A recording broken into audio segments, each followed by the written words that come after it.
तेलंगाना देखिए न्यूज़ में आप तमाम के खैर मकदम में बढ़ते हैं। खबर की जानिब कोकटपल्ली पुलिस स्टेशन हदूद में वाक़ Jaya Bhavani golden info system electrical gas services पर पेश आया गैस सिलेंडर की एक्सप्लोजन का वाक़या।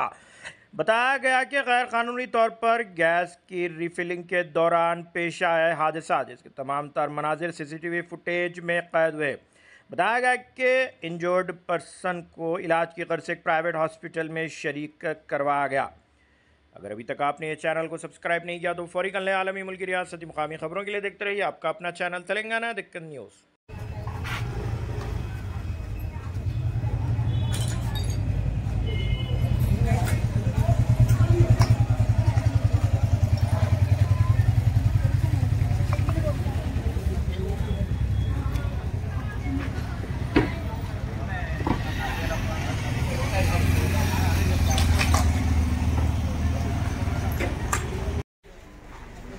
सिलेंडर इंडियन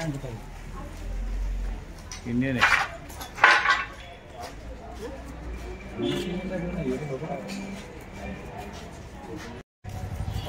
మళ్ళీ పేలగలేమన్నా